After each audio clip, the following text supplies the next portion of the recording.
ان الحمد للہ نحمده ونستعینه ونستغفره ونعوذ باللہ من شرور انفسنا ومن سیئات اعمالنا من يهده الله فلا مضل له ومن يضلل فلا هادي له واشهد ان لا اله الا الله وحده لا شريك له واشهد ان محمدا عبده ورسوله اما بعد فان خير الحديث كتاب الله وخير الهدي هدي محمد صلى الله عليه واله وسلم وشر الامور محدثاتها وكل محدثة بدعة وكل بدعة ضلالة وكل ضلالة في النار.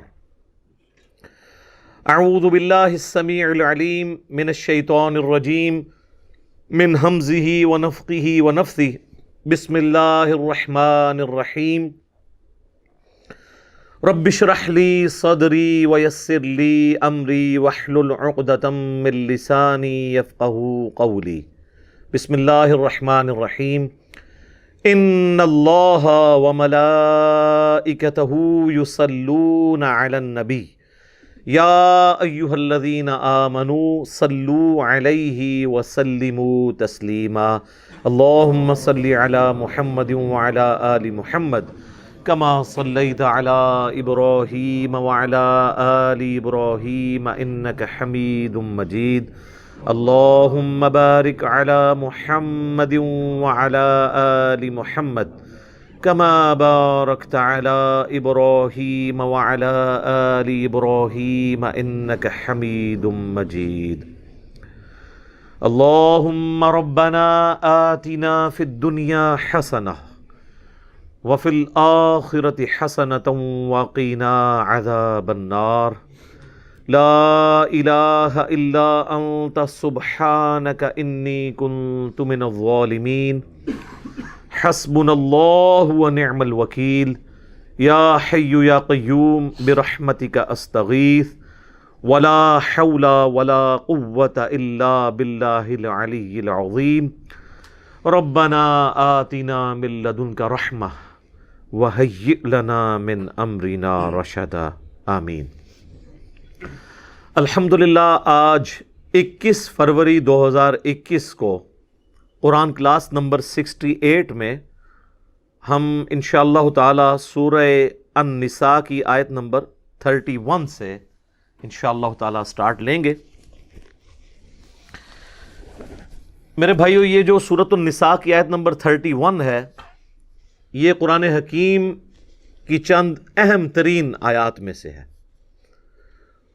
اور شاید یہ ان آیات میں سے ہے جو ہر شخص کی بنیادی ضرورت ہے. اس لیے میں اس آیت کے اوپر تھوڑی تفصیلی گفتگو کروں گا. اس کے اندر اللہ تعالیٰ نے گناہ کے حوالے سے جو اپنا پوائنٹ آف ویو ہے وہ کھول کر بیان کر دیا ہے کہ میں کن گناہوں کے بارے میں زیادہ سختی فرماؤں گا اور کن کے بارے میں زیادہ سختی نہیں فرماؤں گا. پہلے اس آیت کو کور کرتے ہیں، پھر انشاءاللہ اس کے کانٹیکسٹ میں کراس ریفرنس کے طور پہ قرآن حکیم سے ہی کچھ آیات پیش کروں گا گناہ کبیرہ کے پوائنٹ آف ویو سے، اور کچھ صحیح الاسناد احادیث بھی انشاءاللہ اس حوالے سے ڈسکس کریں گے. اعوذ باللہ من الشیطان الرجیم بسم اللہ الرحمن الرحیم. ان تجتنبوا کبائر ما تنہون عنہ، اگر تم ان بڑے بڑے گناہوں سے بچ جاؤ گے جن سے ہم نے تمہیں روکا ہے، نکفر عنکم سیئاتکم، تو باقی سارے گناہ ہم تمہارے ویسے ہی معاف کر دیں گے، محو کر دیں گے.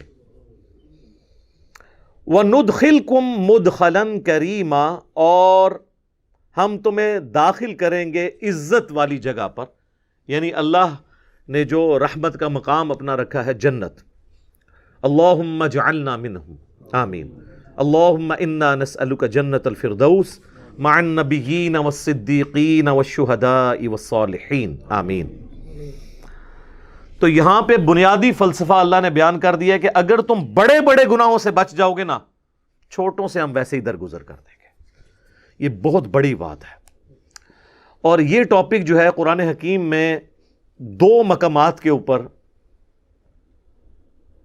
جو ہے وہ اس انداز میں بیان ہوا ہے کہ جس سے پوری ڈاکٹرن کلیئر ہو جائے گی. ایک مقام یہ ہے اور ایک پارہ نمبر 27 کے اندر سورۃ النجم کی آیت نمبر ہے 32. وہ آیت بھی میں ساتھ کور کر دیتا ہوں تاکہ آپ کو کراس ریفرنس کے طور پہ یہ پتہ چل جائے. الذین یجتنبون کبائر الاثم، وہ لوگ جو کہ بڑے بڑے گناہوں سے بچ جاتے ہیں، والفواحش، اور بے حیائی کے کاموں سے، الا اللمم، سوائے چھوٹی موٹی چیزیں جو ہو جاتی ہیں. یعنی اس کو اللہ نے خود ہی بینیفٹ دے دیا، چھوٹی موٹی چیزوں کو ہم درگزر کر دیں گے. یہ الا اللمم، چھوٹی موٹی چیزیں. ان ربک واسع المغفرہ، بے شک تیرا رب وسیع مغفرت والا ہے. ہوا اعلم بکم، وہ تو تمہیں اس وقت سے جانتا ہے، اذ انشأکم من الارض، جب تم زمین سے پیدا ہوئے تھے، پھوٹے تھے. زمین سے، انسان کی جو خوراک ہے وہ زمین سے آتی ہے، اور اسی خوراک کا جوہر ہے جو اللہ تعالیٰ نے مرد و عورت کے تعلق کے ساتھ پیدائش کا ذریعہ بنایا ہے. اس لیے الٹیمیٹلی ہر انسان بھی زمین سے ہی ہوگا. یہ ہے اس کے اندر باریکی. وَإِذْ أَنْتُمْ أَجِنَّةٌ فِي بُطُونِ أُمَّهَاتِكُمْ، اور وہ اس وقت بھی تمہیں جانتا ہے جب تم ایک جنین کی شکل میں، ایک ایمبریو کی شکل میں رحم مادر میں تھے، ماں کے شکم میں تھے، وہ اس وقت سے تمہیں جانتا ہے. یعنی اللہ تعالیٰ سے کون سی انسان کی چیزیں چھپی رہ سکتی ہیں. فَلَا تُزَكُّوا أَنفُسَكُمْ، تو مت کہا کرو اپنے آپ کو کہ میں بڑا پرہیزگار اور نیک ہوں. هُوَ أَعْلَمُ بِمَنِ اتَّقَىٰ، وہ خوب جانتا ہے کہ کون کتنا متقی ہے. اللہ کہہ رہے زمین سے جب تم اگے تھے، سر یہ اللہ ہی ڈیٹا رکھ سکتا ہے کہ زمین سے جو گندم اگنی ہے، یہ گندم کس نے کھانی ہے، اور باقی چیزیں جو انسان استعمال کرتا ہے، اس سے پھر وہ جو قطرہ بننا ہے منی کا اور مرد و عورت کا جو ملاپ، پوری کی پوری چیزیں، یعنی بالکل جسے کہتے ہیں نا بنیاد تک اللہ تعالیٰ کے علم میں ہے. تو اللہ تعالیٰ کو کوئی اپنے نیکوکاری کا احسان نہیں جتا سکتا. اللہ کو پتہ ہے کون کتنا نیک ہے. تو اس میں بھی آیا الا اللمم، ہم جو باریک چیزیں ہیں نا اس میں نہیں پڑیں گے. اگر موٹی موٹی چیزوں سے بچ لیا، لیکن اب وہ موٹی چیز میں ساتھ بے حیائی کو بھی ذکر کر دیا. یعنی بے حیائی اتنی موٹی تھی کہ اسے موٹی چیز میں سے بھی نکال کے الگ سے بیان کیا. ان تجتنبوا کبائر ما تنہون عنہ نکفر عنکم سیئاتکم وندخلکم مدخلا کریما، بڑے بڑے گناہوں سے بچو گے تو چھوٹے گناہوں سے ہم درگزر کر دیں گے اور تمہیں عزت کے مقام میں داخل کریں گے. یہاں پہ یہ فلسفہ بیان ہوا ہے کہ اللہ تعالیٰ کے لیے جو سینسٹیو ایریا ہے نا وہ بڑے بڑے گناہ ہیں، چھوٹے گناہوں سے وہ درگزر فرما دے گا. یعنی چھوٹے گناہ کی معافی مانگنے کی بھی ضرورت نہیں پڑے گی، وہ خود بخود آٹومیٹیکلی نیک اعمال سے معاف ہوتے جائیں گے. یہ مطلب ہے اس کا. بڑے گناہ تو معافی مانگنے سے اور آئندہ اس گناہ کو نہ کرنے کا پکا عہد کرنے سے معاف ہوں گے، لیکن چھوٹے گناہ نیکیوں سے آٹومیٹیکلی دھل جائیں گے. اس کانٹیکسٹ میں ایک آیت ہے جو اس فلسفے کو سپورٹ کرتی ہے، وہ ہے سورہ ہود کی آیت نمبر 114. وَأَقِمِ الصَّلَاةَ طَرَفَيِ النَّهَارِ وَزُلَفًا مِّنَ اللَّيْلِ، اور نماز کو قائم رکھو دن کے دونوں کناروں پر اور رات کے حصوں میں بھی. دن کے دونوں کناروں کے اوپر جو نماز ہے وہ اس کنارے پہ فجر ہے اور دوسرے کنارے پر ظہر اور عصر ہے، اور مغرب اور عشاء چونکہ غروب آفتاب کے بعد ہوتی ہے وہ رات کی نماز ہے. ان نمازوں کو مضبوطی سے پکڑ لو. ان الحسنات یذہبن السیئات، بے شک نیکیاں برائیوں کو مٹا دیتی ہیں. یعنی یہ نماز پڑھنا آٹومیٹکلی گناہوں کو معاف کر دے گا. ذالک ذکریٰ للذاکرین، یہ تو ہے نصیحت ان لوگوں کے لیے جو نصیحت حاصل کرنا چاہیں، یہ ان کے لیے ہے۔ تو اس آیت کے تحت یہ پتہ چل گیا کہ جو نیک اعمال ہیں وہ گناہوں کو دھونے کا سبب بن جاتے ہیں۔ یہ جو سورہ ہود کی آیت میں نے پڑھی نا، آیت نمبر 114 114، اس کانٹیکسٹ میں ایک حدیث بھی ہے بخاری اور مسلم دونوں کے اندر، بڑی حیران کن حدیث ہے۔ مسلم شریف میں ذرا ڈیٹیل سے ہے، بخاری میں بھی موجود ہے، کہ ایک صحابی اللہ کے محبوب صلی اللہ علیہ وآلہ وسلم کے پاس حاضر ہوتے ہیں اور کہتے ہیں یا رسول اللہ، آج مجھ سے ایک ایسا گناہ ہو گیا ہے، آپ مجھے پاک فرما دیں۔ آج میں نے مدینہ شریف کے کنارے پر، یعنی شہر سے باہر گاؤں ایریا میں، ایک عورت کو گلے لگا لیا، لیکن میں نے اس کے ساتھ کوئی اور تعلق قائم نہیں کیا، یعنی وہ جو انٹر کورس والا، باقی میں نے اس کے ساتھ اس طرح کا معاملہ کیا، تو اب میرے لیے کوئی معافی؟ تو نبی صلی اللہ علیہ وآلہ وسلم نے خاموشی اختیار کر لی۔ جب وہ جانے لگا تو نبی علیہ السلام نے اسے واپس بلایا۔ اسی وقت نبی علیہ السلام پہ یہ آیت نازل ہوئی سورہ ہود کی 114۔ آپ نے یہ آیت تلاوت کی کہ دن کے دونوں سروں پر اور رات کے اوقات میں نماز کو قائم رکھو، بے شک نیکیاں گناہوں کو مٹا دیتی ہیں، محو کر دیتی ہیں۔ تو نبی علیہ السلام نے کہا کہ نماز پڑھو، تمہارا یہ گناہ معاف ہو جائے گا۔ اچھا، بعض لوگ اس سے سمجھتے ہیں کہ کوئی اگر ڈیٹس مارتا رہے لڑکیوں کے ساتھ، نماز پڑھ لے تو آٹومیٹیکلی معاف ہو جائے گی۔ نہیں، اس پہ بھی اجماع ہے پوری امت کے علماء کا، چاہے سنی ہو یا شیعہ، کہ کسی چھوٹے گناہ کو چھوٹا سمجھ کے تکرار کے ساتھ کرنا بھی گناہ کبیرہ ہے۔ یہ تو ایک کبھی کبھار ہو جائے نا، لیکن وہ یہ تو نہیں تھا کہ نبی علیہ السلام نے اسے یہ کہا کہ ہاں روزانہ گلے لگا لیا کرو، اس کے بعد پھر نماز پڑھ لیا کرو۔ ایسا نہیں ہے، یعنی کبھی کبھار کوئی نفس سے مغلوب ہوا تو اس کی نیکیاں گناہوں کو محو کر دیں گی۔ اسی کو سپورٹیو ایک اور حدیث ہے بخاری اور مسلم دونوں کے اندر، نبی صلی اللہ علیہ وآلہ وسلم نے فرمایا، بھلا بتاؤ تو اگر کسی شخص کے گھر کے آگے سے نہر گزرتی ہو اور وہ روزانہ اس میں 5 دفعہ غسل کرے تو اس کے جسم پہ کوئی میل باقی رہ جائے گا؟ صحابہ نے کہا نہیں یا رسول اللہ صلی اللہ علیہ وآلہ وسلم۔ تو آپ نے فرمایا کہ پھر 5 نمازوں کی مثال بھی ایسی ہی ہے کہ اس کے جسم سے گناہ سارے دھل جائیں گے، لیکن چھوٹے گناہ، بڑے گناہ نہیں معاف ہوں گے۔ بڑے گناہ صرف توبہ سے معاف ہوتے ہیں اور آئندہ گناہ نہ کرنے کا پکا عہد کرنا۔ چھوٹے گناہ آٹومیٹکلی نیکیوں سے معاف ہو جاتے ہیں، اور بڑے گناہ جب معاف ہوتے ہیں وہ سورۃ الفرقان کی آیت نمبر 70 ہے، 70 نمبر، کہ اگر کوئی بڑے بڑے گناہوں سے توبہ کر لے، حتیٰ کہ اللہ نے اس بڑے گناہوں میں شرک کو ذکر کیا، قتل ناحق کو ذکر کیا، زنا کو ذکر کیا، اور کہا کہ اگر کوئی ان سے بھی توبہ کر لے ہم اس کے گناہوں کو بھی نیکیوں سے بدل دیں گے، صرف معاف نہیں کریں گے، گناہوں کو نیکیوں سے بدل دیں گے۔ سبحان اللہ وبحمدہ سبحان اللہ العظیم، آمین۔ تو بڑے بڑے گناہوں سے اگر توبہ کر لی جائے تو وہ اتنی بڑی نیکیاں بن جائیں گی، لیکن وہ توبہ پاکستانی توبہ نہیں ہوگی، وہ پکی والی توبہ ہوگی۔ اور توبہ کا طریقہ اللہ تعالیٰ نے قرآن میں بتا دیا ہے کہ پاکستانی توبہ میں، یعنی جس کو میں کہتا ہوں کہ کتابوں کے خدا میں اور بابوں کے خدا میں کیا فرق ہے۔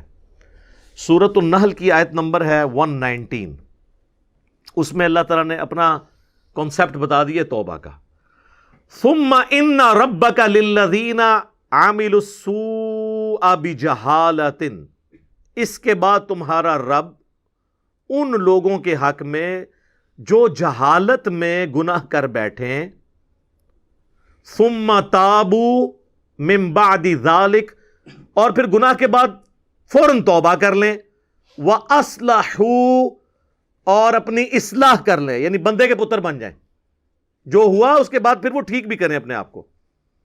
إِنَّ رَبَّكَ مِن بَعْدِهَا، اس کے بعد تیرا رب لغفور الرحیم، ضرور بخشنے والا مہربان ہے. کس کے بعد؟ جو توبہ کرے، رجوع لائے اللہ کی طرف اور اپنے آپ کو سدھار لے، پھر میں اس کو معاف کروں گا. خالی استغفار کی تسبیح پھیرنے سے معافی نہیں ہوگی. یہ ہے کنسپٹ قرآن کا. یہ پیرلل میں دو چیزیں نہیں چل سکتی، اللہ کے ساتھ بغاوت بھی اور خالی استغفار کی تسبیح پڑھنا. تو یہ کنسپٹ اللہ تعالیٰ نے توبہ کے حوالے سے کلیئر کر دیا. اب آ جائیں اس طرف جو میں نے کہا کہ کبیرہ کبیرہ گناہوں سے اگر بچ جائیں تو چھوٹے معاف ہو جائیں گے. اس کو سپورٹیو ایک اور حدیث ہے جو صحیح مسلم میں ہے، وہ ڈسائسو حدیث ہے. اس کے الفاظ ہیں: اگر بڑے بڑے گناہوں سے بچا جائے تو ایک نماز سے دوسری نماز، ایک جمعے سے دوسرا جمعہ اور ایک رمضان سے دوسرا رمضان درمیان کے تمام گناہوں کا کفارہ بن جائے گا، اگر بڑے بڑے گناہوں سے بچا جائے. اب یہ نہیں ہے کہ ادھر سے ایک جمعہ پڑھا ادھر سے ایک جمعہ اور درمیان والے معاف، نہ، کیونکہ اس کے الفاظ ہیں اگر بڑے گناہوں سے بچا جائے. تو مجھے بتائیں نماز چھوڑنے سے بڑا گناہ کون سا ہو سکتا ہے؟ صحیح مسلم میں حدیث ہے بندے کے کفر اور ایمان کے درمیان، شرک اور اسلام کے درمیان فرق نماز ہے. لہٰذا جو نماز چھوڑتا ہے تو ایک جمعے سے دوسرا جمعہ درمیان کے گناہوں کا اس کا کفارہ نہیں بنے گا. ایک رمضان سے دوسرا رمضان درمیان کے گناہوں کا کفارہ نہیں بنے گا. ایک نماز سے دوسری نماز درمیان کے گناہوں کا کفارہ نہیں پڑے گی کہ اگر کوئی کہے جی میں فجر پڑھ لوں اور ادھر سے عشاء پڑھ لوں درمیان والی معاف ہو جائے، نہیں. جامعہ ترمذی میں حدیث ہے، شقیق تابعی کہتے ہیں کہ صحابہ کرام نماز چھوڑنے والے کے علاوہ کسی کی تکفیر نہیں کرتے تھے. جو نماز نہیں پڑھتا تھا اس کو وہ کافر سمجھتے تھے. یہ پاکستان کے شناختی کارڈ میں بے نمازی مسلمان ہے، اللہ کے ہاں بے نمازی مسلمان نہیں ہے. جامعہ ترمذی میں حدیث ہے جس نے جان بوجھ کے نماز چھوڑ دی اس نے کفر کیا. اور جان بوجھ کے چھوڑنے سے مراد یہ نہیں کہ بندہ کہ جی میں بڑا مصروف ہوں، نہیں. بخاری و مسلم دونوں میں حدیث ہے کہ اگر کوئی شخص بھول جائے یا سویا ہوا ہو تو جیسے ہی اسے یاد آئے یا وہ اٹھے تو نماز پڑھ لے. اور پھر نبی علیہ السلام نے وہ آیت تلاوت کی سورہ طٰہٰ کی، وَأَقِمِ الصَّلَاةَ لِذِكْرِي، اور میری یاد کے لیے نماز کو قائم رکھنا. تو نبی علیہ السلام نے فرما دیا کہ وہ جو جان بوجھ کے یہ ہے کہ ایک بندہ جاگ بھی رہا تھا اور بھولا ہوا نہیں تھا اور اس نے نماز چھوڑ دی، وہ مارا گیا. ایک اور چیز ہو سکتی ہے کہ کوئی مجنون ہو جائے، جو صحیح بخاری میں مولا علی کا قول ہے تعلیقاً کہ 3 لوگوں سے قلم اٹھا لیا گیا ہے، چھوٹے بچے سے، پاگل سے اور سوئے ہوئے شخص سے، یہاں تک کہ وہ جاگ جائے. تو یہ حدیث مرفوع بھی ہے، نبی علیہ السلام سے بھی مولا علی نے نقل کی ہے، سنن ابن ماجہ میں بھی ہے، ترمذی میں بھی. بخاری میں امام بخاری سے چیپٹر کی ہیڈنگ میں لے کے آئے ہیں. اس کانٹیکسٹ میں جو سیدنا عمر کے پاس ایک دفعہ ایک مقدمہ کسی پاگل کے بدکاری کرنے کا آیا تھا تو مولا علی نے کہا تھا کہ اس کے اوپر سزا جاری نہیں ہوگی کیونکہ اس کا ذہنی توازن درست نہیں ہے.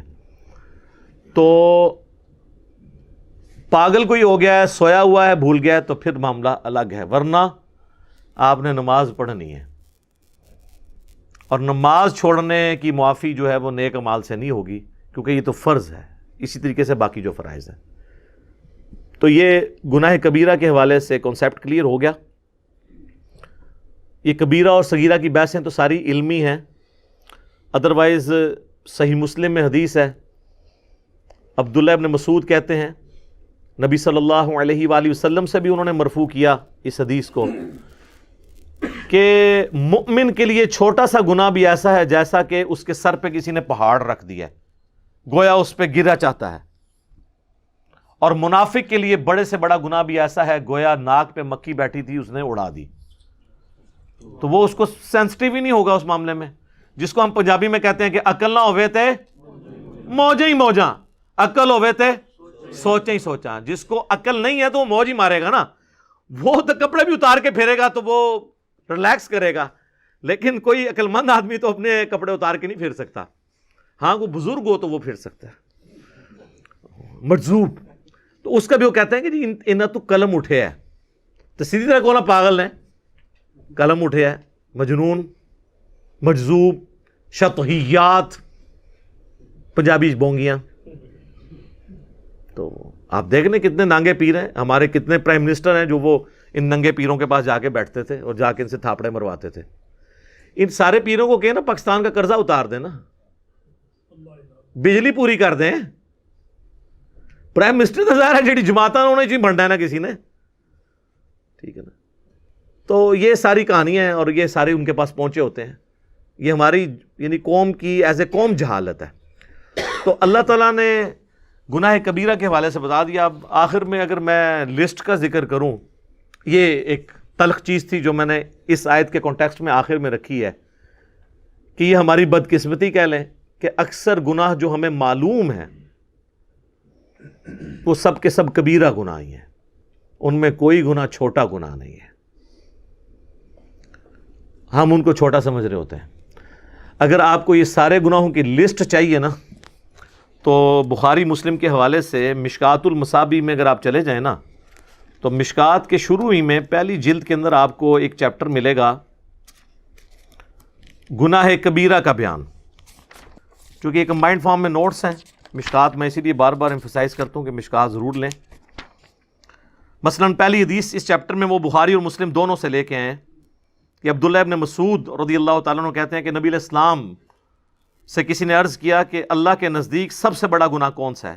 تو آپ نے فرمایا کہ تم اللہ کا شریک بناؤ حالانکہ اس نے تمہیں پیدا کیا ہے. یعنی شرک سب سے بڑا گناہ. اس نے پوچھا اس کے بعد، فرمایا اس اندیشے سے بچے کو قتل کر دو کہ وہ تمہارے ساتھ کھائے گا. اولاد کو اس لیے سے ایک فیملی پلاننگ ہے، وہ الگ چیز ہے، اس کا جواز موجود ہے، اس پہ میری ویڈیوز ریکارڈ ہے. ایک یہ کہ پریگنینسی آئیڈینٹیفائی ہو گئی ہے اور آپ بچے کو قتل کر دیتے ہیں یا بچوں سمیت خودکشی کر لیتے ہیں، جو پاکستان میں خبریں اکثر آتی رہتی میڈیا میں. اس نے عرض کیا اس کے بعد تو فرمایا اپنی پڑوسی کی بیوی کے ساتھ بدکاری کرنا. بدکاری تو کسی کے ساتھ بھی کرنا برا ہے، لیکن پڑوسی کا چونکہ حق ہے اس لیے اس کو ذکر کیا. پھر نبی صلی اللہ علیہ وآلہ وسلم نے سورۃ الفرقان کی آیت تلاوت کی، والذین لا يدعون مع اللہ الہا آخر ولا يقتلون النفس التي حرم اللہ الا بالحق ولا يزنون. جو میں نے شروع میں بھی حدیث کا ذکر کیا تھا کہ حدیث میں 3 بڑے گناہ بیان ہوئے. اگلی حدیث امام بخاری لے کے آئے ہیں جو مشکات والے امام نے نقل کی ہے کہ نبی علیہ السلام نے فرمایا اللہ کے ساتھ شریک بنانا، والدین کی نافرمانی کرنا، کسی کو ناحق قتل کرنا اور جھوٹی قسم اٹھانا کبیرہ گناہ ہے. دیکھ لیں یہ بھی کبیرہ ہے. اس سے اگلی حدیث بخاری اور مسلم دونوں میں ہے کہ جھوٹی قسم کی بجائے جھوٹی گواہی کا ذکر ہے اس حدیث کے اندر کہ جھوٹی گواہی دینا بھی گناہ کبیرہ ہے. اس سے اگلی حدیث بھی بخاری اور مسلم دونوں میں ہے. نبی علیہ السلام نے فرمایا 7 چیزوں سے بچو. پوچھا کہ کون سی؟ فرمایا اللہ کے ساتھ شرک کرنا، جادو کرنا، قتل کرنا، سود کھانا، یتیم کا مال کھانا، میدان جنگ سے پیٹ پھیر کر فرار ہونا اور پاک دامن عورتوں پر تہمت لگانا. یہ 7 بھی جناب کبیرہ گناہ ہے. میں نے کہا تھا یہ بدقسمتی ہے کہ جتنے گناہ ہمیں نون ہے نا وہ سارے کبیر ہیں. اس سے اگلی حدیث بھی بخاری اور مسلم دونوں میں ہے. نبی علیہ السلام نے فرمایا جب زانی زنا کرتا ہے اس وقت وہ مومن نہیں ہوتا. جب چور چوری کر رہا ہوتا ہے وہ اس وقت مومن نہیں ہوتا. جب شرابی شراب پی رہا ہوتا ہے وہ اس وقت مومن نہیں ہوتا. اور جب وہ یہ کام کر چکتا ہے تو یعنی ایمان اس کے میں سے نکل جاتا ہے، اس کے بعد اس کے اندر ایمان دوبارہ لوٹتا ہے. اور خیانت کرنے والا خائن اس وقت مومن نہیں ہوتا. اور پھر آخر میں الفاظ ہیں پس تم بچ جاؤ، پس تم بچ جاؤ. 2 دفعہ نبی علیہ السلام نے فرمایا. تو آگے بخاری مسلم دونوں میں حدیث ہے منافق کی 3 نشانیاں ہیں، جب بات کرے تو جھوٹ بولے، وعدہ کرے تو خلاف ورزی کرے، اور جب امانت رکھی جائے خیانت کرے. لو جی پوری قوم کے اوپر فٹ ہو رہی ہے.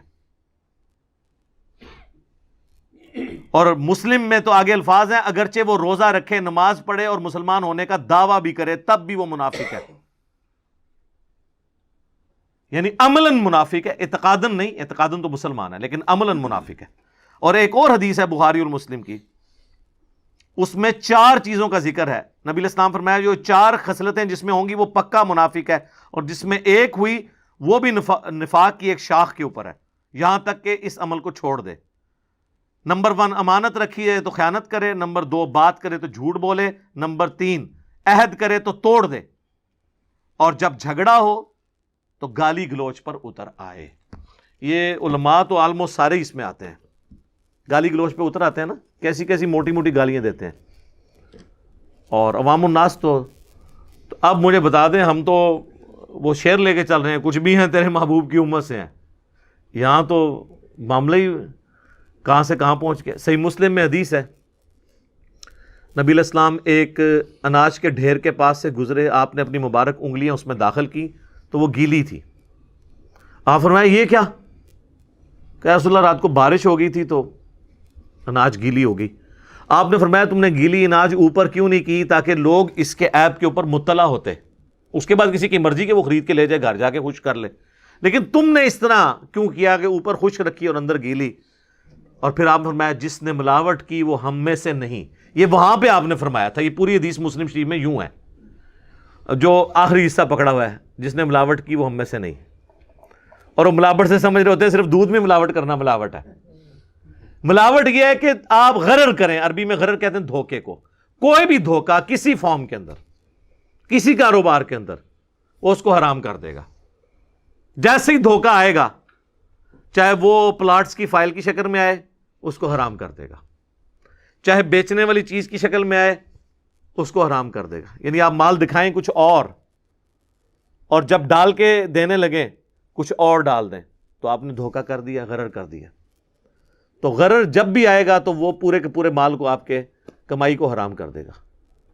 بولے اعوذ باللہ تعالی۔ اللہ تعالی ہمیں اس فتنے سے بچا کے رکھے، اپنے ایمان کے اندر رکھے، گناہ کبیرہ سے بچنے کی توفیق عطا فرمائے، اور کمٹمنٹ کے ساتھ اپنے محبوب صلی اللہ علیہ وآلہ وسلم کی سچی اتباع کرنے کی توفیق عطا فرمائے، آمین۔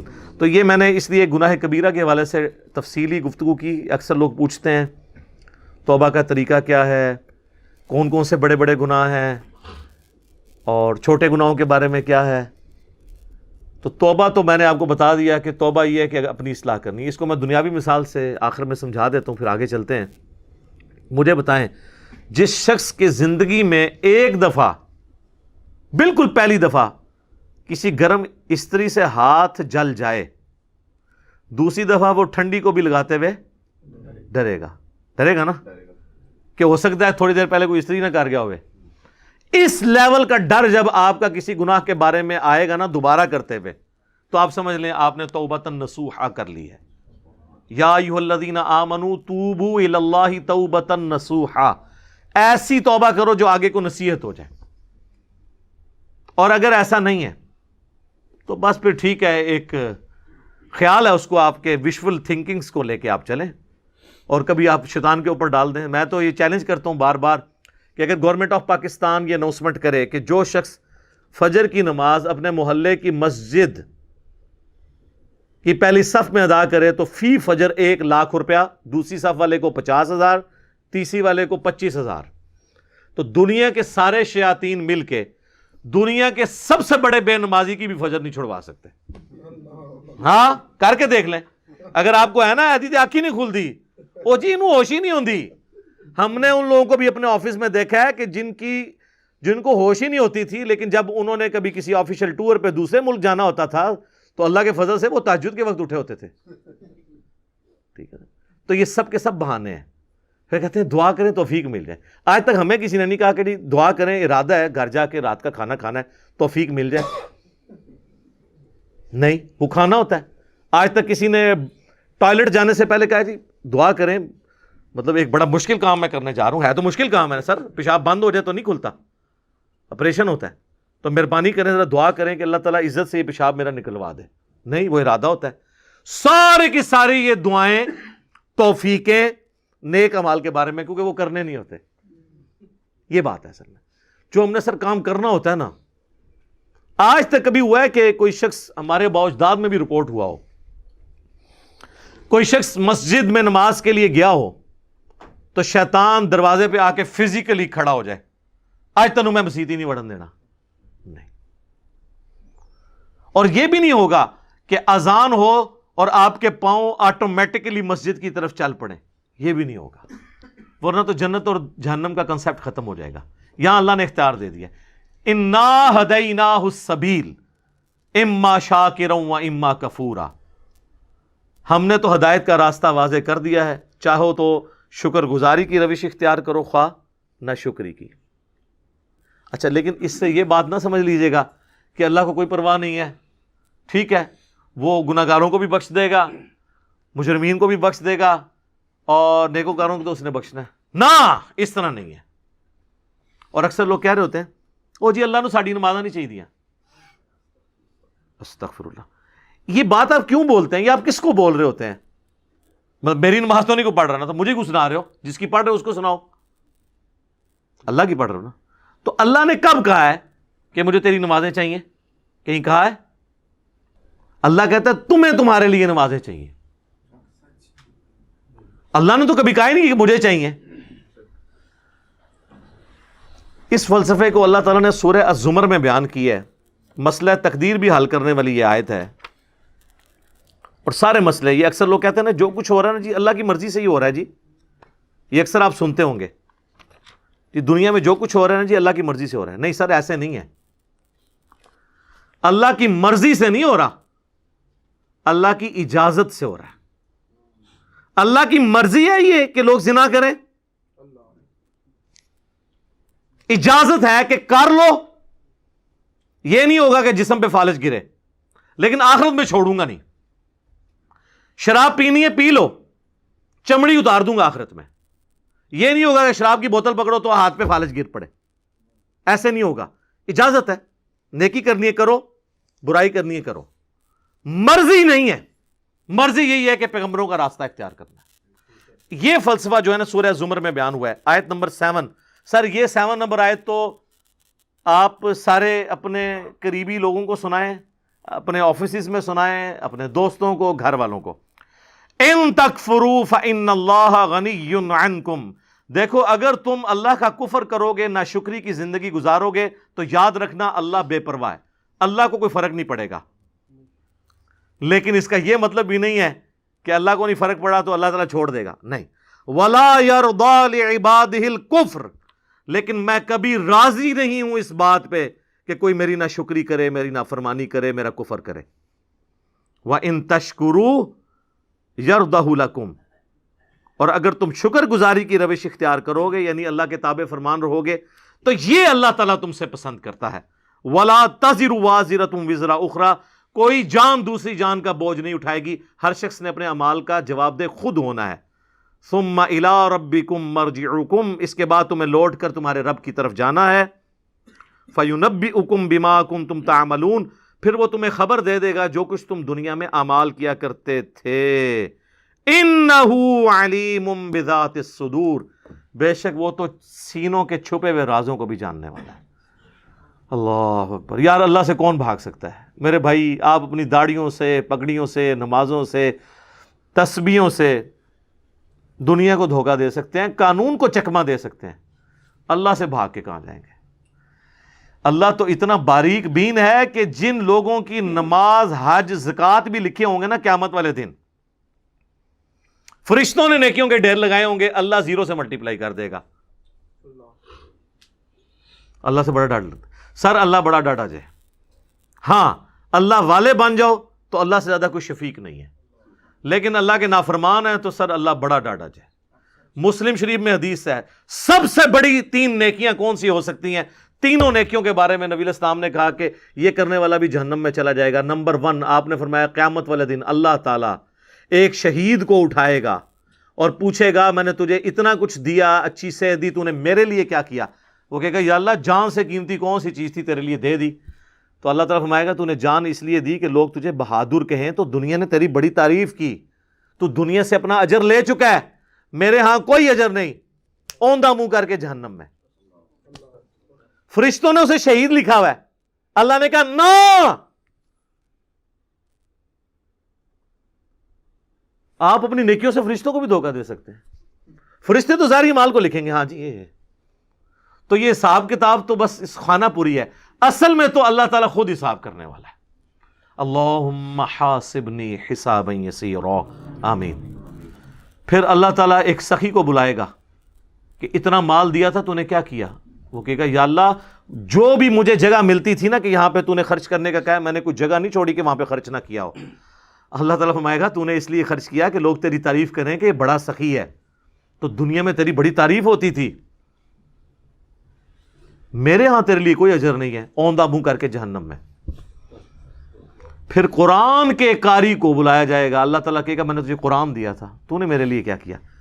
کہے گا یا اللہ میں نے اتنے لوگوں کو قرآن سکھایا، قرآن کی تعلیم دی. اللہ نے فرمایا یہ اس لیے کہ لوگ تجھے قاری کہیں، تو دنیا میں تیری بڑی تعریف ہوئی. تیرے نام سے پہلے بھی 8 دمیں ہوتی تھی، بعد میں بھی 10 دمیں لگتی تھی. یہ میں اس کی تشریح کر رہا ہوں. پھر لوگ کہتے ہیں نہیں دیسی تو لکھے ہی نہیں سی ہوا، دیسی اتنا کوئی نہیں لکھا ہوتا، وہ آپ کڑنا ہوتا ہے بچوں، کیونکہ قرآن پرانا نہیں ہوتا. قرآن اگر نبی اسلام کے زمانے میں بات ہو رہی ہے نا سورۃ الانفال میں کہ اپنے جو گھوڑے ہیں وہ جہاد کے لیے تیار رکھو، تو آج گھوڑوں کو ہم میزائل میں اور ایئر کرافٹس کی فارم میں اس کو ترجمے اور تشریح میں بیان کریں گے. ہمیں یہ کوئی گلا نہیں کرے گا یہ قرآن میں گھوڑے لکھیا سی تسی یہ کیوں بیان کیتا ہے. تو تسی کھوتے نہ بنو، اپنی عقل بھی استعمال کرو، وہ تو ڈاکٹرن ہوتی ہے. اللہ تعالیٰ اس کو اوندھا منہ کر کے جہنم میں پھینکے گا. سر ان 3 بڑی نیکیوں سے بڑی کو نیکی کسی کو پتا تو مجھے بتا دے. شہادت سے بڑی کوئی نیکی نہیں ہے. سب سے قیمتی چیز اللہ کو دے دینا، جان. اللہ کی راہ میں مال لوٹانا. قرآن میں نماز کے ساتھ آلموسٹ ہر جگہ انفاق فی سبیل اللہ کا حکم آیا. اور تیسرا قرآن کی تعلیم. وہ تو سر بخاری میں حدیث ہے تم میں سب سے بہتر وہ جو قرآن سیکھے اور سکھائے. ان 3 نیکیوں سے بڑی کو نیکی پاسبل نہیں ہے، لیکن 0 سے ملٹیپلائی، کیونکہ اللہ کے لیے نہیں کی. مسند احمد میں حدیث ہے جس نے دکھلاوے کے لیے روزہ رکھا اس نے شرک کیا، جس نے دکھلاوے کے لیے نماز پڑھی اس نے شرک کیا، اور جس نے دکھلاوے کے لیے صدقہ کیا اس نے شرک کیا. کی نیکی ہو گیا شرک. یہ کیا بات ہوئی؟ نماز کیسے شرک ہو گئی؟ نماز تو اللہ کی ہوتی ہے، پڑھی بھی اللہ کے لیے لیکن دکھانے کے لیے کسی کو. ہمارے ایک ایکس پریزیڈنٹ تھے نا، مجھے ان کی پالیسیز سے تو بہت اختلاف ہے، جنرل ضیاء الحق، لیکن ایک مذہبی آدمی تھے. ان کی وجہ سے ہماری فوج کے اندر کافی ریفارمز آئیں، اور یہ بہت بڑا احسان ہے ان کا پاکستانی فوج کے اوپر، ورنہ ان سے پہلے کی فوج اور آج کی فوج میں بڑا فرق ہے. اب آپ کو مذہب کا رنگ غالب نظر آئے گا ہماری فوج کے اندر. اور جب فوج سے لوگ ریٹائر ہوتے ہیں تو میں تو سب سے زیادہ باقی اداروں کی نسبت ان لوگوں کو دیکھا ہے کہ پریکٹسنگ مسلمان ہیں، کیونکہ موت کو بڑا قریب سے دیکھ لیتے ہیں نا، تو بڑے بڑے لوگوں کی عقل ٹھکانے ہو جاتی ہے. جب اپنے ساتھ آپ شہداء کی لاشیں اٹھاتے ہیں بارڈرز کے اوپر، تو بس انسان کو نظر آتی ہے یار کل تو یہ میرے ساتھ روٹی کھا رہا تھا، آج میں اس کے جسم کے لوتھڑے سمیٹ رہا ہوں. تو سر بڑے بڑے لوگوں کا قبلہ درست ہو جاتا ہے. تو جنرل ضیاء الحق صاحب چونکہ نمازی تھے بڑے پکے، تو ان کے ساتھ جو لوگ ہیں نا انہوں نے مجھے بتایا کہ جب وہ نماز جاتے تھے لوگ بغیر وضو بھی ساتھ پیچھے کھڑے ہو جاتے تھے، کیونکہ وہ نماز پڑھنے کا تو موڈ نہیں ہوتا تھا، اور وضو تو ایک تردد ہے نا، اور وضو کسی کا چیک تو نہیں ہو سکتا سونگ کہ اس کا وضو ہے یا نہیں ہے. تو وہ اس پر ٹوٹل پورا، جس طرح ہمارے یہاں پہ کئی پولیٹیکل لیڈرز کے لوگ جنازے پڑھنے کے لیے صحافی بھی آئے ہوتے ہیں، اگر آپ ان سے نماز سنیں نماز بھی نہیں آتی اور جنازہ پڑھنے کے لیے آئے ہوتے ہیں، ادھر سوٹیں لگا رہے ہوتے ہیں، ادھر میسیج دیکھ رہے ہوتے ہیں، ساتھ ہی جنازے کی اناؤنسمنٹ ہوئی، جنازہ پڑھا، نہ ان کو دعا آتی نہ وضو کیا ہوتا ہے، الا ماشاء اللہ. یعنی یہ نا آپ کہیں کہ میں ساروں کے لیے بات کر رہا ہوں. تو وہ ساری اس طرح کی جو نمازیں پڑھ رہے ہوتے ہیں وہ تو دکھلاوے کی ہو رہی ہوتی ہے نا، اللہ کے لیے تو ہو نہیں رہی ہوتی ہیں. تو استغفر اللہ الذی لا الہ الا ہو الحی القیوم واتوب الیہ من کل ذنب واتوب الیہ آمین ثم آمین. اب میرے بھائیوں اگلی آیات کی طرف آتے ہیں، سورہ النساء کی آیت نمبر 32 سے آنورڈ. وَلَا تَتَمَنَّوْا مَا فَضَّلَ اللَّهُ بِهِ بَعْضَكُمْ عَلَى بَعْضٍ. مت تمنا کیا کرو ان چیزوں کی جو اللہ تعالیٰ نے بعض کو بعض پہ کوئی فضیلت دے رکھی ہے. ہائے ہائے ہائے، حسد نہیں کرنا. کسی کو اللہ نے اچھا چہرہ دے دیا ہے، کسی کو اچھا قد دے دیا ہے، کسی کو اچھا منصب دے دیا ہے، کسی کو زیادہ دولت دے دی ہے، تو اس چکر میں نہ پڑا کرو کہ حسد کرو. کوشش کرنا آپ کا حق ہے، جیلسی نہیں کرنی. لیکن اللہ تعالیٰ نے ایک چیز ایسی بتا دی کہ جو تم کما سکتے ہو. میں اپنے ماں باپ چوز نہیں کر سکتا، اپنی ڈیسٹنی چوز نہیں کر سکتا، اپنی موت کا وقت چوز نہیں کر سکتا، لیکن ایک چیز ہے جو میں اپنی مرضی سے کر سکتا ہوں. وہ کیا ہے؟ اللہ نے جن باتوں کا حکم دیا ہے ان پہ عمل کروں. اور میری اکاؤنٹیبلٹی بھی اسی کام کے اوپر ہونی ہے. وہ اللہ نے ساتھ ذکر کر دیا للرجال نصیب مما اکتسبوا، مردوں کے لیے وہ حصہ ہے جو وہ کمائیں گے، وللنساء نصیب مما اکتسبن، اور عورتوں کے لیے وہ حصہ ہے جو وہ کمائیں گی. یعنی نیکیوں میں آگے بڑھنے کی کوشش کرو. دولت نہیں ملتی کسی کو بہت زیادہ تو نیکیاں تو وہ کر سکتا ہے نا. اس کے لیے تو ڈیسٹنی کی ضرورت نہیں ہے. 5 وقت نماز پڑھنے کے لیے آپ کو مہینے کا 1 لاکھ روپیہ کسی گورنمنٹ کی طرف سے فری ملنے کی ضرورت تو نہیں ہے. جائیں مسجد میں وضو کریں، پانی بھی فری اویلیبل ہے، آپ سے کوئی بجلی کا بل بھی نہیں مانگے گا. جائیں نماز پڑھیں، وہ بل وہ لوگ دیں گے کہ جن کو اللہ تعالیٰ نے اسودہ حال کیا ہے. عام لوگوں نے تو ویسے ہی نماز پڑھنی ہے. تو نیکیوں میں آگے بڑھ سکتے ہو. کسی کے ساتھ خوش اخلاقی سے بات کرنا، راستے سے تکلیف دہ چیز کو دور کر دینا، اس کے لیے کوئی زیادہ ایفرٹ پٹ کرنے کی ضرورت ہے، یا اچھی شکل ہونے کی ضرورت ہے، یا اچھا سٹیٹس ہونے کی ضرورت ہے. صحیح مسلم میں حدیث ہے، ہر تسبیح صدقہ ہے، سبحان اللہ. ہر تحمید صدقہ ہے، یعنی الحمدللہ. ہر تحلیل صدقہ ہے، یعنی لا الہ الا اللہ. ہر تکبیر صدقہ ہے، اللہ اکبر کہنا. امر بالمعروف ونہی عن المنکر، لوگوں کو نیکی کا حکم دینا اور برائی سے روکنا اپنی اپنی ڈومین کے اندر، یہ بھی صدقہ ہے. اور تمہارا اپنے بیوی بچوں کے منہ میں لقمہ ڈالنا بھی صدقہ ہے، حتیٰ کہ تمہارا اپنی بیویوں کے ساتھ ازدواجی تعلق جو آپ سمجھ لیں خالصتاً جو ہے اینیمل انسٹنکٹ ہے، وہ بھی صدقہ ہے. صحابہ کو باقی چیزیں تو ہضم ہو گئی، انہوں نے کہا یہ بیویوں سے تعلق قائم کرنا بھی صدقہ ہے، اس پہ بھی ثواب ملے گا. تو آپ نے فرمایا اگر یہی چیز تم کسی ایسے طریقے سے پوری کرو جو تمہارے لیے حلال نہیں ہے تو کیا تمہیں گناہ ملے گا؟ صحابہ نے کہا ملے گا. تو آپ نے فرمایا پھر اس کے اوپر ثواب بھی ملے گا. یہ صحیح مسلم میں حدیث ہے، نیکی کا کانسیپٹ. تو اللہ تعالیٰ ہمارا مت اس چکر میں پڑا کرو کسی کو یہ مل گیا یہ مل گیا، جو تم کر سکتے ہو نا وہ کرو. اور اس میں ایک جملہ ایڈ کرتا ہوں کہ سر دنیا آپ اپنی مرضی کی بنا نہیں سکتے. کوشش کریں، ہو سکتا ہے مل جائے، ہو سکتا ہے نہ ملے، لیکن یہ میں آپ کو گارنٹی سے کہتا ہوں کہ آپ اپنی آخرت اپنے ہاتھوں سے خود بنا سکتے ہیں. دنیا اللہ کی مرضی کی گزاریں، گارنٹیڈ آخرت آپ کی مرضی کی ہے. اور دنیا اگر آپ نے اپنی مرضی کی گزاری، پھر آخرت اللہ کی مرضی کی ہے. اور اللہ کی مرضی پھر وہی ہے کہ جو انبیاء کے نافرمان ہیں انہیں اوندھا منہ کر کے جہنم میں پھینکوں گا. ہاں جی، یہ ذہن میں رکھیے گا. اللہم اجرنا من النار. تو آپ آخرت اپنے ہاتھوں میں ہے سر. تو اللہ تعالیٰ بھی یہ کہہ رہا ہے کہ مرد جو کمائیں گے ان کے لیے ہے، عورتیں جو کمائیں گی ان کے لیے. اچھا، اس آیت کو بعض لوگوں نے اس چکر میں ڈال دیا کہ مرد و عورت دونوں کمائی کے لیے باہر نکلیں. ہاں، یہ جو لوگ تھوڑے لبرل قسم کے ہیں نا، عورتوں کی وہ جابز کی میں وہ مردوں کے شانہ بشانہ چلانے کی کوشش کرتے ہیں. ہم یہ کہتے ہیں کہ یہ عورت کو اللہ نے عزت دی ہے کہ مرد لا کے اس کا نان و نفقہ پورا کرے گا. وہ آگے آیات بھی آ رہی ہیں، یہ عورت کی عزت ہے. ہاں، کبھی کوئی مجبور ہے عورت تو وہ شرعی حدود اور قیود کے اندر جاب بھی کر سکتی ہے اگر باقی ساری چیزوں کو مینٹین. لیکن یہ پرائمری رسپانسبلٹی مرد کی ہے کہ وہ گھر کا نظام چلائے گا. عورت نے گھر کا نظام چلانا ہے اندر کا، اور اس کے جو فائنینسز ہیں وہ مرد نے پورے کرنے ہیں. وَاسْأَلُوا اللَّهَ مِن فَضْلِهِ، اللہ سے سوال کرتے رہو اس کے فضل کا. اللہم انی اسألک من فضلک ورحمتک، آمین. ان اللہ کان بکل شیء علیما، بے شک اللہ تعالی ہر چیز کا علم رکھنے والا ہے. اچھا، یہ میں جو جگہ جگہ دعائیں پڑھتا ہوں نا، یہ صحیح مسلم میں حدیث ہے کہ نبی علیہ السلام نماز میں بھی جب قرآن پڑھتے تھے نا تو جہاں جہاں جہنم کی آیات آتی تھیں اللہ سے جہنم کی پناہ مانگتے تھے، اور جہاں جنت کی آیات آتی تھی اللہ سے جنت کا سوال کرتے تھے. اور یہاں پہ کیا ہو رہا ہوتا ہے، چونکہ ہمیں قرآن کا ترجمہ نہیں آتا، محفل قرات کے اندر جہنم کی آیات پڑھی جا رہی ہوتی ہیں اور پیچھے سننے والے کہتے ہیں سبحان اللہ، حالانکہ وہاں کہنا ہوتا ہے وَلِعَاذُ بِاللَّہ، اللہ کی پناہ، یا اللہم اجرنا من النار. جو ترجمہ تو آتا ہی نہیں ہے. بلکہ وہ اگلے دن مجھے آپ نہیں بلکہ ویڈیو دکھائی تھی، وہ بنگلہ دیش کی تھی. وہاں کی گورنمنٹ نے دیکھیں کیا عقل مندی کی ہے. یہ جو لوگ، آپ کو پتہ نا مردوں کو عادت ہوتی ہے کہ وہ مختلف بلڈنگز کے باہر جو ہے نا وہ پیشاب کرنا شروع کر دیتے ہیں. مرد کے لیے تو کوئی اس طرح کا ایشو نہیں ہوتا. تو آپ بھی یہاں دیکھتے ہیں جگہ جگہ لکھا ہوتا ہے دیکھو گدھا پیشاب کر رہا ہے. تو تاکہ لوگ پیشاب نہ کریں، لوگ پھر بھی کرتے ہیں. تو انہوں نے ایسی زبردست اس کی ٹیکنیک جو ہے نا وہ دریافت کر لی کہ انہوں نے وہی عبارت عربی میں لکھ کے لگا دی، قرآن کے سٹائل میں عربی جو ہوتی ہے نا.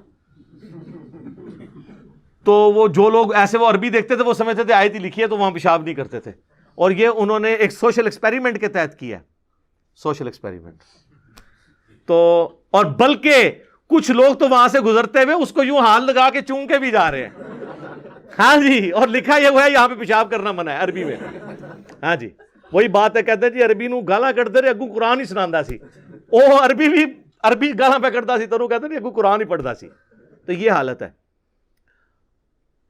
وَلِكُلٍّ جَعَلْنَا مَوَالِيَ مِمَّا تَرَكَ الْوَالِدَانِ وَالْأَقْرَبُونَ، اور ہر ایک کے لیے بنا دیے ہیں ہم نے وارث اس کے مال میں سے وہ جو چھوڑ جائیں اس کے ماں باپ اور قریبی رشتہ دار، جو ہم شروع میں ڈسکس کر چکے ہیں قانون وراثت اسلام کا، کہ جب کوئی مر جائے تو اس کی پیچھے دولت کیسے تقسیم ہوگی.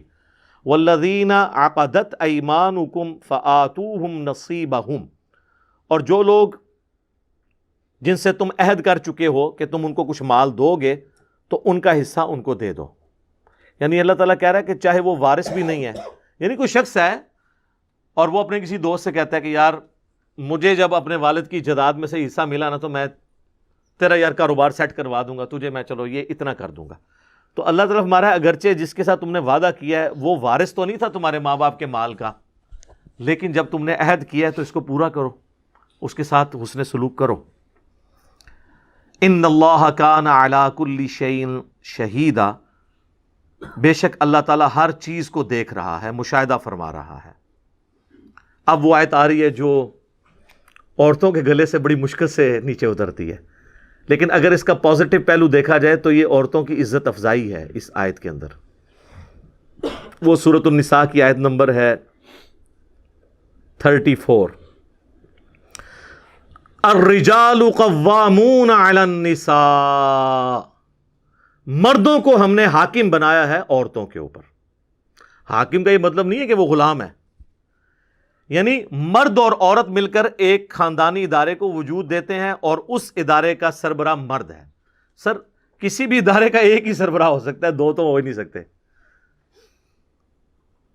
وہ تو اللہ تعالیٰ نے سورہ بنی اسرائیل میں فرمایا کہ اگر اللہ کے، سورہ انبیاء میں، اگر اللہ کے ساتھ کوئی اور الہ ہوتا تو زمین و آسمان میں فساد برپا ہو جاتا.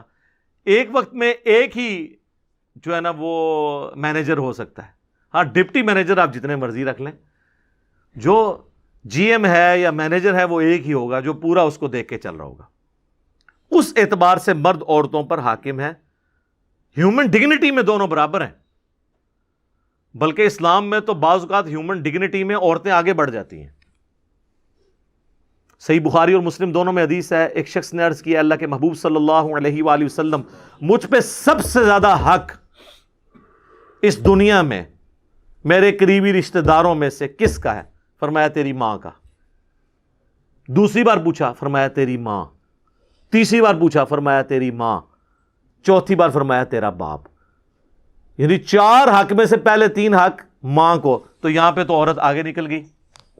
پھر سنن نسائی میں حدیث ہے جنت تیری ماں کے قدموں کے پاس ہے. یعنی یہ نہیں ہے کہ وہ فزیکلی وہاں پہ، مراد ان کی خدمت سے. تو اب اس پہ باپ رونا شروع کر دے کہ جی عورت آگے نکل گئی. نہیں، ہیومن ڈگنیٹی میں برابر ہے. بعض جگہ پہ مرد کو اللہ تعالیٰ نے کسی معاملے میں اوپر کیا ہے اور کسی جگہ پہ عورتوں کو. خیر یہ ایک ڈیٹیل ٹاپک ہے، میری یوٹیوب پہ ایک ویڈیو ہے، تمام شادی شدہ اور غیر شادی شدہ لوگ وہ ویڈیو ضرور دیکھیں. وومنس رائٹس ان اسلام، انگلش میں لکھیں گے نا آپ، یا عورتوں کے حقوق، تو اس میں ایک اسلامی بہن کا سوال آیا تھا، اس کے جواب میں نے گفتگو کی تھی. ساری احادیث اس حوالے سے قرآن کی آیات ڈسکس کی تھی. اس کی وجہ سے کافی مرد مجھ سے ناراض ہیں کہ ایک مردوں کے حقوق پہ بھی کوئی ویڈیو ریکارڈ کروائیں. تو چلیں یہ آج ہو گئی نا کہ مردوں کو اللہ نے عورتوں پر حاکم بنایا ہے. لیکن حاکم کا مطلب ہے کہ ان کی خالی پریویلیجز نہیں ہیں، رسپانسبلٹیز ڈال دی ہیں. یہاں پہ کوئی حاکم بنتا ہے وہ سمجھتا ہے کہ میں اب یہ سارے میرے غلام ہیں. حاکم کا تو مطلب ہے وہ پھنس گیا. امریکہ میں آپ دیکھ لیں وزراء کے لیے سیکٹری کا لفظ استعمال کرتے ہیں. وہ انہوں نے لفظ ہی ایسا ڈیوائز کیا کہ کسی دماغ میں خمار چڑھے ہی نہ، تو کسی کو چڑھتا بھی نہیں وہاں پہ، جوڈیشری بھی آزاد ہے۔ تو یہاں اللہ تعالیٰ فرما رہا ہے مرد عورتوں پر حاکم ہے، بما فضل اللہ بعضهم علی بعض، اس فضیلت کی وجہ سے جو اللہ ہی نے بلٹ ان بعض کو بعض پہ دی ہے، وبما انفقوا من اموالہم، اور بسبب اس کے کہ وہ اپنی عورتوں پہ مال بھی تو خرچ کرتے ہیں، یعنی عورتوں کی خدمت کرنے کی وجہ سے مردوں کا درجہ ہے۔ یہ بھی اسپیکٹ ہے نا سوچنے کا، مردوں کا درجہ یہ ہے کہ اپنی عورتوں کی خدمت کریں۔ یہاں تو ہمیں صرف بتایا جاتا ہے نا ماں باپ کی خدمت کریں، اور ماں باپ بتاتے ہیں کہ جی ہماری خدمت کرو، اور بیویاں کہتی ہیں ہماری خدمت کرو، ماں باپ کو چھوڑ دو۔ ہر کوئی اپنے اپنے حق کی بات کرتا ہے۔ تو اللہ تعالیٰ فرما رہا ہے کہ عورتوں پر چونکہ ان کے خامند خرچہ کرتے ہیں، اس وجہ سے بھی ان کو ان کے اوپر پرائورٹی حاصل ہے۔ جان کی مان پاؤں تو عرض کروں کہ آپ بھی تو اپنے علماء پہ خرچہ کرتے ہیں، لیکن حاکم وہ بنے ہوئے ہیں۔ ہونا تو چاہیے کہ وہ آپ ان کو اگر پوچھیں بھرے مجمع میں کہ سر یہ ایسے کیوں ہیں، تو وہ آپ کو جواب دے ہوں، نہ کہ یہ کہیں کہ آپ ذرا کمرے میں تشریف لے آئیں۔ یہ تو نہیں ہونا چاہیے نا، تقریریں کر دو باہر، سوال پوچھو تو کہتے ہیں اندر۔ تو اللہ تعالیٰ فرما رہا ہے کہ چونکہ وہ خرچ کرتے ہیں تو یہ ایک اللہ تعالیٰ نے ان کو، اور اللہ نے فرمایا یہ ہم نے بعض کو بعض پہ فضیلت دی ہے، تو یہ اللہ کو کوئی چیلنج نہیں کر سکتا، یہ مورل لاز اللہ کے بنائے ہوئے ہیں۔ اور ان انٹینشنلی پوری دنیا ان قوانین کو مانتی ہے، چاہے جتنا مرضی ڈھنڈورا پیٹے۔ مثلا آج تک کبھی اولمپکس کی گیمز کے اندر آپ نے مردوں کی دوڑ عورتوں کے ساتھ دیکھی ہے؟ مردوں کی ہاکی کی ٹیم کا میچ عورتوں کی ہاکی کی ٹیم کے ساتھ دیکھا ہے؟ عورتوں کے ساتھ ہوتا ہے نا۔ کیوں؟ سر یہ سب مانتے ہیں کہ وہ ون سائیڈڈ ہو جائے گا، عورت کمزور ہے مرد کے مقابلے پہ، تو یہ تو سب مانے میں ہیں۔ اور جب اسلام یہ بات کرتا ہے، کہتے ہیں اسلام عورت کے حقوق چھینتا ہے، وہ لوگ یہ اسلام کے اوپر تان کر رہے ہیں جنہوں نے عورت کو کموڈٹی بنایا ہوا ہے، بلیڈ کے اشتہار میں بھی عورت دکھاتے ہیں، عورت کو انہوں نے ایک کموڈٹی کے طور پر، نمائشی طور پر، کوئی عزت نہیں ہے۔ دیکھ لیں اولڈ ایج ہومز بنے ہوئے ہیں یورپ میں اور امریکہ کے اندر، یہاں تو جو عورتیں بوڑھی ہوتی ہیں تو خاندان میں ان کی رسپیکٹ بڑھ جاتی ہے۔ اس طرح کی عزت کہاں ملے گی؟ تو اسلام نے تو عورت کو عزت دی ہے۔ عورت کی یہ عزت ہے کہ آپ اسے جو ہے وہ بے پردہ کر کے تو پبلک کے سامنے پیش کرنا شروع کر دیں، یہ تو اس کو ایک کموڈٹی بنانے والی بات ہے۔ اور ہمارے لوگ بھی متاثر ہو جاتے ہیں ون سائیڈڈ بات سن کے۔ میں کہتا ہوں جی سب کانٹیننٹ کی جو عورتیں ہیں نا جی، یہ تو ملکہ برطانیہ وہ لائف نہیں انجوائے کر رہی جو یہ کر رہی ہیں۔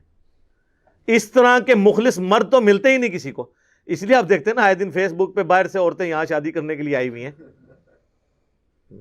اور یہاں پہ بھی پھر بعض لوگ اس کو مس یوز بھی کر لیتے ہیں۔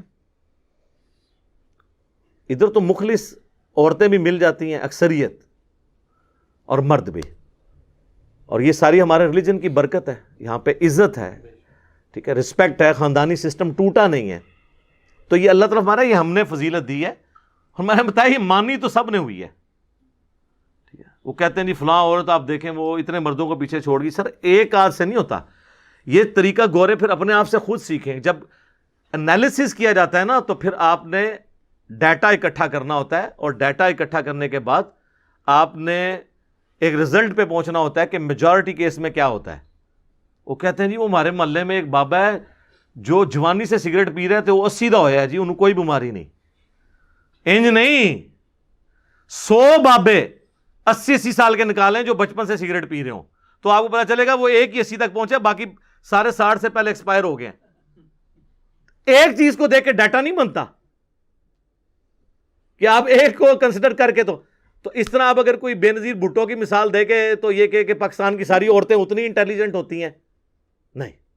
اوورآل عورت جو ہے وہ اپنے، قرآن میں تو یہاں تک ہے، اس کے اوپر بھی لوگ اعتراض کرتے ہیں۔ سورہ زخرف میں اللہ تعالیٰ نے فرمایا کہ یہ اللہ کے لیے بیٹیاں تجویز کرتے ہیں، جبکہ عورت کو تو اللہ نے ایسا بنایا کہ وہ جھگڑے کے وقت اپنی گفتگو بھی صحیح طریقے سے کنوے نہیں اگلے کو کر سکتی، وہ کہتے ہیں نہیں قرآن میں اتنی عورت کی توہین آئی ہوئی ہے. سر بے نظیر سے زیادہ کانفیڈنٹ لیڈی میں نے نہیں دیکھی. مجھے کئی سینئر آرمی کے آفیسرز نے بتایا کہ باقی پرائم منسٹرز کا تو ہمیں نہیں پتا، لیکن جب بے نظیر پرائم منسٹر تھی نا تو ہم پوری اپنی وہ پریزنٹیشن تیار کر کے آتے تھے، اور اس کی اتنی یاداشت تھی کہ وہ جب پریزنٹیشن دیکھتی تھی نا تو کہتی تھی 3 سلائیڈ پیچھے جاؤ، فلاں جگہ یہ کامہ غلط ڈالا ہوا ہے، یہاں پہ اسپیلنگ غلط ہے، اس کا اس کے ساتھ ربط نہیں بن رہا. اور کہتے ہیں باقی وزیر اعظم کا یہ حال تھا کہ وہ شربت پی کے اور چائے پی کے اٹھ کے چلے جاتے تھے، ان کو پتہ بھی نہیں چلتا تھا. لیکن اسی بے نظیر کو میں نے جیو کے پروگرام جواب دے کے اندر دیکھا ہے کہ جب اس سے اس کے بھائی کے قتل کے بارے میں پوچھا گیا تو وہ اپنے جذبات پہ قابو نہیں رکھ سکی، وہ اپنا مائک اتار کے اٹھ کے چلی گئی. اسے بولا ہی نہیں جا رہا تھا کہ آپ پرائم منسٹر تھی اور آپ کے دور کے اندر آپ کے بھائی کا قتل ہو گیا، تو اسے اپنے جذبات پہ قابو نہیں رہا، حالانکہ اتنی کانفیڈنٹ لیڈی. تو اوورآل عورت کو اللہ نے کمزور بنایا ہے، رقیق القلب بنایا ہے. آپ دیکھیں عورتوں کو رونا جلدی آتا ہے بچوں کی طرح ایز کمپیئر ٹو مرد. کہتے ہیں مرد کو درد نہیں ہوتا، لیکن ہوتا ہے درد مرد کو بھی. ہاں لیکن اللہ نے اسے مضبوط اعصاب والا بنایا، اور یہی وجہ ہے کہ کبھی کوئی پیغمبر نہیں عورت بنائی اللہ نے، کیونکہ پبلکلی جا کے دعوت کا کام کرنا ہوتا ہے، دماغ پہ سٹرین لینا ہوتا ہے، تو عورتیں اس طرح کا سٹرین نہیں لے سکتی. مرد کو اللہ تعالیٰ نے اس حوالے سے مضبوط بنایا. باقی عورتوں کی جو ذمہ داری ہے وہ ساتھ اللہ نے فرما دی. فَالصَّالِحَاتُ قَانِتَاتٌ حَافِظَاتٌ لِلْغَيْبِ بِمَا حَفِظَ اللَّهُ. تو نیک عورتیں وہ ہوتی ہیں جو اطاعت گزار ہوں، حفاظت کرنے والیاں ہوں مردوں کی غیر حاضری میں، یعنی اپنی عزت کی حفاظت کرنے والی اللہ کی حفاظت کے ساتھ. وَاللَّاتِي تَخَافُونَ نُشُوزَهُنَّ. اور اگر تمہیں کسی عورت سے نافرمانی کا اندیشہ ہو، فَعِظُوهُنَّ وَاهْجُرُوهُنَّ. تو پہلے انہیں نرمی سے سمجھاؤ، پھر انہیں الگ کر دو، فِي الْمَضَاجِعِ اپنے بستروں سے. وَضْرِبُوهُنَّ. اور پھر بھی باز نہ آئے تو ان کو مار بھی سکتے ہو، لیکن مارنا یہ نہیں کہ وحشیوں کی طرح مارنا ہے، جس طرح ایک چھوٹے بچے کو تھوڑی تنبیہ کے لیے مارنا ہے، اس پہ چہرے پہ نہیں مارنا، جسم پہ نشان نہیں پڑنا چاہیے. فَإِنْ أَطَعْنَكُمْ. پھر اگر وہ اطاعت کر لیں، فَلَا تَبْغُوا عَلَيْهِنَّ سَبِيلًا. تو پھر کوئی بہانہ نہ تلاش کرو کہ تم ان کے ساتھ زیادتی کرو. ان اللہ کان علیٰ کبیرا. بے شک اللہ بھی تو بہت بلند ہے اور بہت بڑا ہے. یعنی اللہ کی اتنی بڑی کبریائی ہے، وہ بھی تو تمہاری نافرمانیوں سے درگزر کرتا ہے، تم بھی اپنی بیویوں کے معاملے میں درگزر کی روش اختیار کرو. اس کانٹیکسٹ میں بخاری و مسلم دونوں میں حدیث ہے، نبی علیہ السلام نے فرمایا کہ عورت کو اللہ تعالیٰ نے آدم کی ٹیڑھی پسلی سے پیدا کیا ہے، اسے سیدھا کرنے کی کوشش نہ کرو ورنہ توڑ بیٹھو گے، اور اسے توڑنا، اسے طلاق دینا ہے. تم اس سے نفع حاصل کرو، ٹالریٹ کرو. صحیح مسلم میں حدیث ہے کوئی بھی اپنی بیوی سے مومنہ سے بغض نہ رکھے. مسلم شریف میں ایک اور حدیث ہے کہ دنیا برتنے کی جگہ ہے اور سب سے بہترین دنیا کا سرمایہ نیک بیوی ہے. ٹھیک ہے، یہ تو کئی حدیثیں مجھے فی البدی یاد ہیں. اب ٹائم مکمل ہو چکا ہے. وہ جو وومنز رائٹس ان اسلام جو میری ویڈیو ہے وہ آپ ضرور دیکھیں. میں نے ان سارے ایشوز کو اس میں ڈسکس کیا ہے، اور کافی ساری باتیں کرنے والی ہیں، لیکن اب ٹائم مکمل ہو چکا ہے. پھر انشاءاللہ تعالی زندگی رہی تو اگلی کلاس کے اندر آگے سے سٹارٹ کریں گے. اللہ تعالیٰ سے دعا ہے جو حق بات میں نے کہی اللہ تعالیٰ ہمارے دلوں میں راسخ فرمائے. اگر جذبات میں میرے منہ سے کوئی غلط بات نکل گئی تو اللہ تعالیٰ ہمارے دلوں سے ہی اسے محو کر دے، دھو دے، ہمیں معاف بھی فرما دے. ہمیں کتاب و سنت کی تعلیمات پر عمل کر کے دوسرے بھائیوں تک پہنچانے کی توفیق عطا فرمائے. سبحانک اللہم وبحمدک اشہد ان لا الہ الا انت استغفرک واتوب الیک وما علینا الا البلاغ المبین. جزاکم اللہ خیرا.